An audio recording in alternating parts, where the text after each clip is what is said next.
제목이 제목대로 우리가 지난주에도 레위기를 봤지만 오늘도 레위기를 보면서 지난주에 우리가 말씀을 들은 그대로 한번 다시 묵상하는 의미로 묵상에 대한 내용을 말씀드리고자 합니다. 먼저 나답과 아비후는 하나님께서 장로들의 이름을 지명하지 않고 그냥 70장로 부르실 때에 직접 이름을 70장로를 부르실 때에 직접 이름을 불러 그 앞에 나오라고 했던 사람들이었습니다. 쭉 불렀죠. 그렇게 해서 출애굽기 24장 1절에 말씀하시기를 또 모세에게 이르시되 너는 아론과 나답과 아비후와 이스라엘 장로 70명과 함께 여호와께로 올라와 멀리서 경배하고, 왜냐하면 가까이 가게 되면은 하나님께서 치신다고 그랬어요. 내가 바뀌어간다고, 돌려간다고 그랬어요. 그래서 그리고 이들은 하나님의 놀라운 임재 가운데 식탁 교제를 경험했습니다. 출애굽기 24장 9절로 11절에 말씀하시기를 모세와 아론과 나답과 아비후와 이스라엘 장로 70인이 올라가서 이스라엘 하나님을 보니 그의 발 아래에는 청옥을 편 듯하고 하늘같이 청명하더라. 하나님이 이스라엘 자손들의 존귀한 자들에게 손을 대지 아니하셨고 그들은 하나님을 뵙고 먹고 마셨더라. 교제를 하는 거죠. 그런데 하나님이 그들을 허락하셨기 때문에 그들을 치시지 않으셨어요. 이렇게 하나님께 지명받았고 또 하나님을 뵙고 먹고 마셨던 놀라운 은혜를 경험했던 나답과 아비후였습니다. 그런 나답과 아비후가 제사장으로 세워진 거룩한 날에 비참하게 죽었다는 것은 우리에게 경종을 울리는 것입니다. 과거에 받았던 놀라운 은혜가 미래에도 그렇게 은혜롭게 살 것을 보장하지 못함을 생각해야 할 것입니다. 절대로 옛날에 은혜 받았다고 해서 우리가 지금도 그 은혜 속에 빠져 있으면 안 됩니다. 그때는 그때 은혜 받았고 그 시간이 지난 이후에는 항상 우리가 정결한 생활을 해야 됩니다. 수많은 유럽 주민들의 목숨을 빼앗은 전염병에서 구해낸 것은 의사들이 아니라 계량된 하수도 시설이었습니다. 하나님께서는 그 백성의 일상생활에서도 관심을 보여주십니다. 여기서 일상생활은 어떻게 해야 하는지 배울 수 있습니다. 마치 거룩한 생활 매뉴얼이라고 할 수 있습니다. 그래서 첫째로는 먹는 문제로 11장에서 말씀하고 계십니다. 11장의 11절을 이렇게 젓가락으로 생각하세요. 아멘. 젓가락으로 생각하면 먹는 것을 연상하여 기억하기가 좋습니다. 11이 두 짝이니까 일자 두 개니까 젓가락으로 생각하면 먹을 수 있다고 하는 동물은 되새김질을 하고 굽이 갈라진 소, 양, 염소인데 온순한 초식동물로 이스라엘 민족이 오랫동안 가축으로 기르고 있는 것입니다. 하나님께서 먹으라고 정해주신 것은 제사 제물로 드려지는 것입니다. 즉 제물을 먹는 것 중에서 좋은 것으로 드리도록 하신 것입니다. 그리고 이런 초식동물들이 건강에 좋은 것입니다. 그래서 우리가 그 먹을 만한 것에 대해서 또 알아보도록 하겠습니다. 먹을 만한 것입니다. 여러 종류가 있는데 첫째는 육시 모든 짐승 중 먹을 만한 생물이 레위기 11장에서 11장 2절로 8절에 기록되어 있습니다. 또 두 번째 물에 있는 것 중 먹을 만한 것은 레위기 11장 9절로 13절에 말씀하시고 또 새 중에 가증한 것은 먹으면 안 되겠죠. 그것은 레위기 11장 13절에서 19절에 기록되어 있습니다. 여러분들은 성경을 펴놓고 그 성경 구절을 따라가시면 그것을 알아볼 수가 있습니다. 곤충 중 가증한 것과 먹을 수 있는 것을 말씀하십니다. 그것은 레위기 11장 20절로 23절에 기록되고요. 그리고 죽음을 접촉하거나 그릇에 접촉하면 부정하다고 하심으로써 개인 위생을 철저히 지키도록 명령하셨습니다. 왜냐하면 죽은 것은 부정하기 때문에 언제든지 부정을 타면 해로울 수가 있어서 그렇습니다. 그 다음 부정한 짐승의 죽음을 만지는 자는 부정하다고 했어요. 그래서 레위기 11장 24절로 28절에 기록되어 있습니다. 다음은 땅에 기는 것 중 부정한 것이 그릇에 떨어지면 그 그릇도 부정하고 그것을 만지는 자도 부정하다고 레위기 11장 29절로 38절에 기록되어 있고요. 먹을 만한 짐승의 시체를 사체를 만지는 자는 저녁까지 그 하루 해가 넘어가기 전. 근데 이스라엘은 저녁까지 부정하다라는 게 오늘 밤에서부터 내일 저녁까지를 말하는 거예요. 레위기 11장 39절로 40절에 기록되어 있습니다. 그리고 땅에 기는 것은 가증하다 그랬어요. 뱀이 그렇죠? 특별히. 11장, 레위기 11장 41절로 45절에 기록되어 있습니다. 거기 중에서 그 다음에 또 우리가 의문점이 가는 게 있습니다. 토끼는 되새김질을 하는가? 레위기 11장 6절에 보면 반추위를 가진 소, 양, 염소도 스스로 식물의 섬유질을 소화시킬 수 있는 능력이 없습니다. 일단 잘게 부숴서 묽게 만든 다음 이 두 번째에서 네 번째 위로 보내면 그 속에 있는 미생물의 도움으로 섬유질을 분해하는 것입니다. 토끼는 반추위를 갖고 있지 않습니다. 그러나 되새김질을 하는 동물이라는 것입니다. 그 이유가 있습니다. 그게 왜 그럴까요? 레위기에 기록되어 있는 이런 내용들을 자세히 보면 알 수 있는데 토끼는 어떻게 기록되어 있냐면 두 종류의 똥을 넣는다는 것이 밝혀졌습니다. 한 종류는 일반 배설물이고 다른 것은 되새김질에 필요한 양분이 들어있는 것입니다. 그래서 토끼를 기를 때 똥을 깨끗이 치워주면 영양 결핍으로 죽게 되는 것입니다. 그 토끼장을 깨끗이 청소했다 그러고 깨끗이 치워버리면 토끼는 먹을 게 없습니다. 왜냐 그러면 자기가 먹어야 할 영양분이 있는 그 똥을 먹어야만 그것이 먹은 것을 분해해서 영양으로 보내주는데 그것을 먹을 수가 없으니까 죽습니다. 그래서 이제 토끼는 먹어도 된다는 이야기가 나오겠죠. 또 그런데 박쥐가 또 있습니다. 박쥐가 새인가? 레위기 11장 19절을 보도록 하겠습니다. 박쥐를 새로 분류한 것은 번역상의 문제입니다. 새라고 번역된 이 단어는 원어로는 날아다니는 것이라는 뜻이지 현재 분류학에서 말하는 조류라는 뜻이 아닙니다. 근데 기기도 하고 날아다니는 것이라는 것을 그렇게 말한 거죠. 그러므로 날아다니는 것을 새로 번역한 것을 지적하여 박쥐는 포유류인데 새라고 하니 성경은 오류투성이라고 하는 것은 오판인 것입니다. 정확 모호한 성경 140쪽에 이명수 편역의 세창미디어 2011에 기록되어 있습니다. 이런 것을 살펴보면 이것이 포유류인지 새인지 확실히 알 수가 있습니다. 레위기에 기록된 먹지 못할 것 중에 한국인들이 즐겨 먹는 것이 많은데 어떻게 해야 할까요? 의문을 가지겠죠? 다음 세 가지 원리를 아는 것이 필요합니다. 이것을 모르면 잘못됐다라고 하는데 이것을 생각해야 됩니다. 하나님께서 그런 명령을 하신 이유를 생각해야 되고 두 번째 그 명령을 하신 대상을 생각해야 돼요. 제의적 명령은 지금도 유효한지 제사 지날 때 우리가 지켜야 할 모든 법 이런 것들이 지금도 유효한지 이런 것을 생각해 봐야 되는데 그것이 이제 우리가 생각해 볼 때 첫 번째는 하나님은 이스라엘을 거룩한 백성으로 부르셨습니다.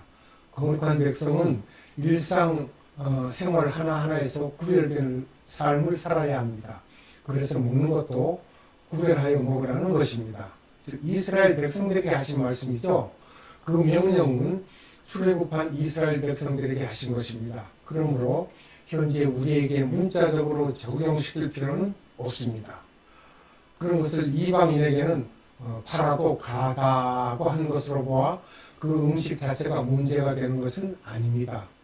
우리는 이스라엘이 아닌 이방인입니다. 이방인 중에 예수 그리스도를 믿어 하나님의 백성이 된 것이죠. 그러므로 신명기 14장 21절에 기록된 말씀을 보면 너희는 너희의 하나님 여호와의 성민이라 스스로 좋은 것은 먹지 말 것이나 그것을 성중에 거류하는 개에게 주어 먹게 하거나 이방인에게 파는 것은 가하니라. 너는 염소 새끼를 그 어미의 젖에 삼지 말지니라. 이렇게 말씀하셨어요. 그래서 이방인 우리는 예수님이 오신 이후에 예수 그리스도를 믿음으로 인하여 그분의 십자가의 보혈로 우리가 죄사함을 받고 하나님의 자녀가 되었으므로 우리는 저런 음식을 먹어왔습니다. 그래서 죄가 되지 않죠. 또 세 번째는 그 제의적 영역은 예수께서 이르시되 너희도 이렇게 깨달음이 없느냐? 무엇이든지 밖에서 들어가는 것이 능히 사람을 더럽게 하지 못함을 알지 못하느냐? 이는 마음으로 들어가지 아니하고 배로 들어가 뒤로 나가리라. 이러므로 모든 식물을 깨끗하다 하시니라. 마가복음 7장 18절로 19절에 기록된 말씀이죠. 네. 그렇게 문자적으로 지키는 것이 의미가 없다는 것을 알 수 있습니다. 그리고 베드로 사도가 환상 중에 부정한 짐승을 먹으라는 명령을 듣고 어떻게 했습니까? 거절하자 하나님께서 깨끗하게 하신 것을 네가 속되다 하지 말라는 말씀을 들었습니다. 하나님께서 깨끗하다 하면 깨끗한 겁니다. 물론 이것은 이방인의 구원을 위한 것이며 음식 자체에 대한 말씀은 아닙니다. 그러나 원리적으로는 음식 자체가 부정한 것이 아니라는 것입니다.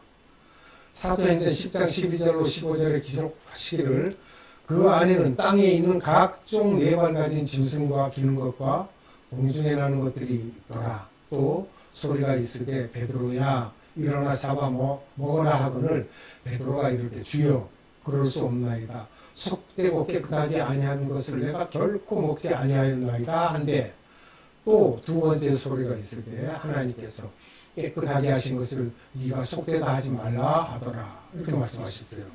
또 사도 바울도 권면합니다. 골로새서 2장 20절로 23절에 말씀하시기를 너희가 세상의 초등학문에서 그리스도와 함께 죽었거든 어찌하여 세상에 사는 것과 같이 규례에 순종하느냐. 괄호 열고 곧 붙잡지도 말고 맛보지도 말고 만지지도 말라 하는 것이니 이 모든 것은 한때 쓰이고는 없어지리라. 괄호 닫고 사람의 명령과 가르침을 따르느냐. 이런 것들은 자의적 숭배와 겸손과 몸을 괴롭게 하는 데에는 지혜 있는 모양이나 오직 육체에 따르는 것을 금하는 데는 조금도 유익이 없느니라 라고 기록했고요.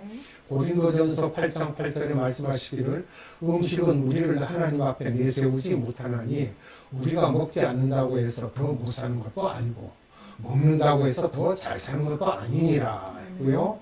고린도전서 10장 30절로 31절에 말씀하시기를 만일 내가 감사함으로 참여하면 어찌하여 내가 감사하는 것에 대하여 비방을 받으리요.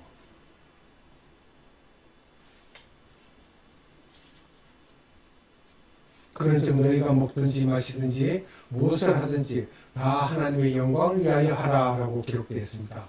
이 규정이 오늘날 그리스도인에게 그대로 적용되는 것은 아니지만 하나님께서 하나님의 백성에게 먹으라고 하는 것은 건강과 육체에 좋은 것이라는 점을 기억해야 합니다.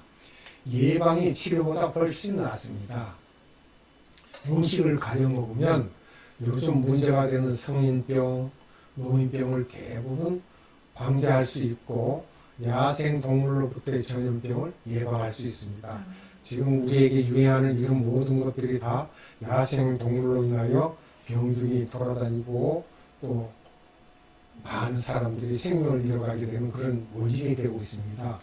레위기 11장은 의식율법에 관해서 말하면서 돼지고기나 혹은 양쪽 지느러미와 비늘이 없는 물고기와 같이 유대인들이 먹을 수 없는 많은 동물들을 지적했다. 그리고 의식율법에 의하면 만일 부정한 도마뱀, 달팽이, 두더지 또는 다른 동물들이 토기에 떨어졌을 때는 그릇 안에 담겨있는 물은 마찬가지로 부정한 것이 되고 그 토기를 깨뜨려야만 합니다. 그리고 레위기 11장 34절에서는 다음과 같이 말하고 있습니다. 먹을 만한 축축한 식물이 거기 담겼으면 부정하여질 것이요 그 같은 그릇에 담긴 마실 것도 부정할 것이며 그러나 먹고 마시는 것에 관한 그 의식율법은 그리스도의 십자가에 못 박혔고 따라서 우리는 먹고 마시는 음식의 규례로 인하여 판단받지 않는다고 골로새서 2장 16절이 분명히 말씀하고 있습니다. 골로새서 2장 16절을 보겠습니다. 그러므로 먹고 마시는 것과 절기나 초하루나 안식일을 이유로 누구든지 너희를 비판하지 못하게 하라. 우리는 비판받을 일이 없습니다. 마찬가지로 크리스천들은 거룩한 날이나 월삭이나 안식일로 인하여 판단받지 않는다. 왜 그런가 하면 이러한 의식은 십자가에 못 박혔고 제거되었습니다. 그리스도는 이들 의식율법에 의해 자신을 판단하도록 허용해서는 결코 안 됩니다. 왜냐하면 예수님께서 십자가 위에서 죽음으로 그러한 것들을 완벽하게 완성하셨기 때문입니다. 게다가 골로새서 2장 17절에서 이러한 모든 의식은 앞으로 이루어질 것들의 그림자라고 분명히 말씀하고 있습니다.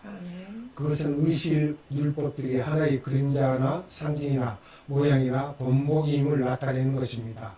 그러나 예수님께서 죽으셨을 때 그것들의 실체가 왔던 것이며 이전 것들은 그것의 그림자일 뿐입니다.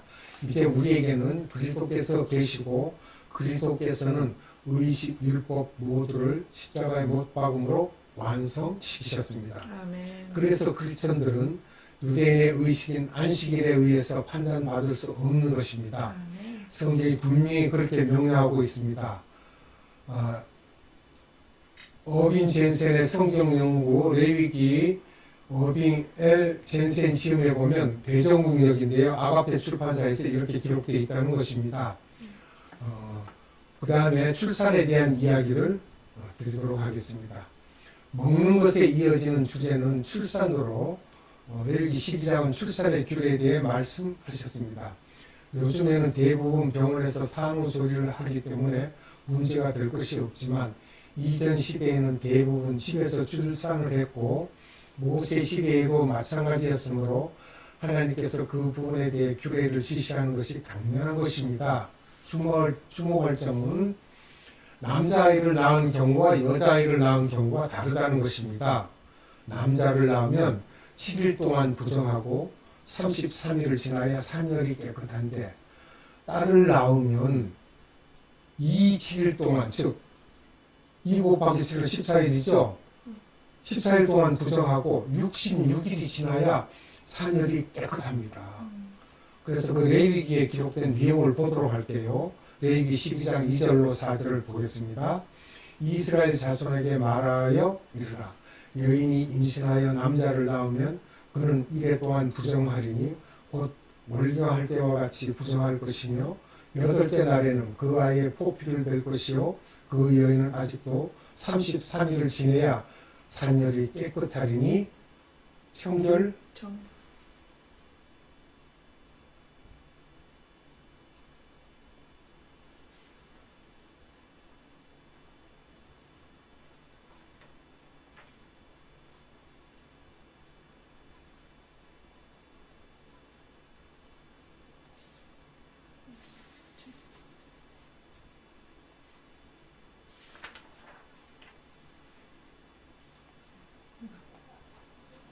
청결하게 되는 기한이 차기 전에는 성물을 만지지도 말며 성소에 들어가지도 말 것이며 라고 기록되어 있고요.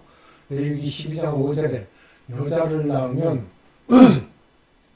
그는 2일에 동안 부정하리니 월경 때와 같을 것이며 산열이 깨끗하게 되면 66일을 지내야 하리라 라고 말씀하셨습니다. 그 이유는 설명하시지 않습니다. 임신을 하였을 때는 산모의 신진대사가 태아를 위해 많은 변화를 일으키는데 의학적으로는 45일이 지나면 산모의 신진대사가 임신 전과 거의 같아진다고 하니 성경의 기록이 놀랍다고 하지 않을 수 없습니다. 저기 45일에다가 2주를 버티면 얼마가 됩니까? 60일이 되죠. 그죠? 그런 걸 보면 하나님께서는 지금 현대 과학이 아닌 그 옛날에도 하나님께서는 이미 알고 계시고 그런 것을 이유로 우리에게 자세히 설명을 했는데 그 이유는 설명하지 않고 있죠. 그런데 여성도 이것을 우리가 생각해 볼 문제예요. 생각해 볼 것은 딸을 낳았습니까? 그런데 여성도 존귀하다는 것을 우리가 알 수 있는 것이 출산 후기를 보면 그렇습니다. 딸을 낳았습니까? 2배로 쉬라고 하나님께서 말씀하셨습니다. 부정한 사람은 성소에 들어갈 수 없기 때문에 딸을 낳았을 때 이처럼 배나 부정하다고 말씀하신 것은 딸을 낳으면 2배나 쉬게 하시려는 하나님의 배려인 것입니다. 그걸 생각해야 돼요. 그리고 무조건 저 사람 더럽다 부정하다라고 그럴 것이 아니라 하나님께서 딸을 놓는데 힘이 들었고 사모가 그 정결하게 되기까지 오랫동안 시간이 걸리기 때문에 딸을 낳았을 때 더 예민하게 오래 쉬도록 하셨어요. 그래서 정결케 되는 기한이 차면 사모는 번제와 속죄제를 드려야 합니다. 번제로 1년 된 어린 양을, 속죄제로는 집비둘기나 산비둘기를 드려야 합니다. 요한복음에서 묘사되는 바 성전에서 팔았던 비둘기는 출산 후 정결케 하는 규례에 사용하는 것이었습니다. 그게 기록되어 있어요. 요한복음 2장 14절 보면요. 성전 안에서 소와 양과 비둘기 파는 사람들과 돈 바꾸는 사람들이 앉아있는 것을 보시고, 성전에서 팔았다는 거죠. 언제든지 구할 수 있게. 그래서 번제를 어린 양으로 드려야 하지만 가난하면 어린 양 대신 비둘기를 드리도록 하셨습니다. 그런 경우 비둘기 한 마리는 번제로, 한 마리는 속죄제로 드립니다. 예수님도 이 율법의 규례대로 정결 예식을 치르셨습니다.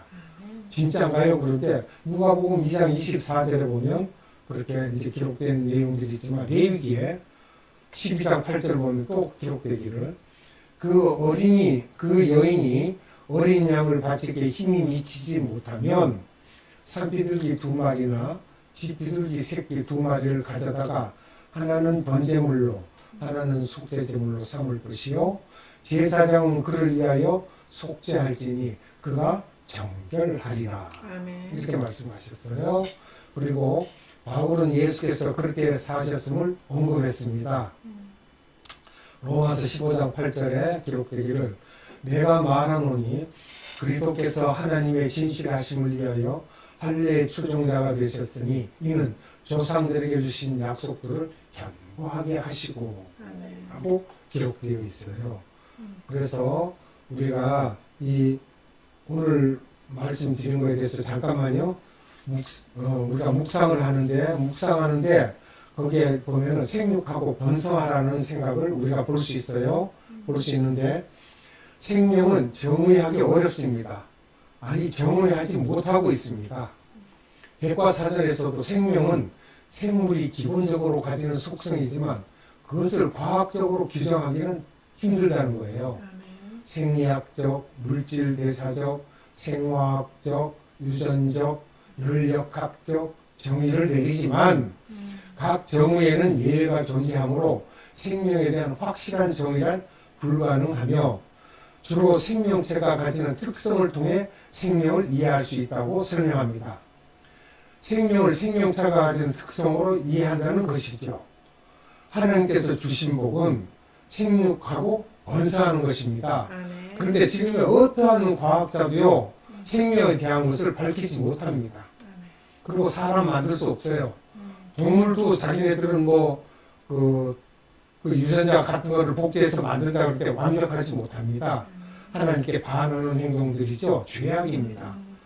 그래서 하나님께서 주신 복은 생육하고 번성하는 것입니다. 창세기 1장 28절을 제가 읽어드리도록 하겠습니다. 창세기 1장 28절, 하나님이 그들에게 복을 주시며 하나님이 그들에게 이르시되 생육하고 번성하여 땅에 충만하라. 땅을 정복하라. 바다의 물고기와 하늘의 새와 땅에 움직이는 모든 생물을 다스리라 하시니라. 아멘. 이렇게 해서, 그래서 모든 생물은 어떤 환경 속에서도 살아남으려고 하고 자손을 번식하려고 합니다. 사람들은 이것을 설명할 수 없어.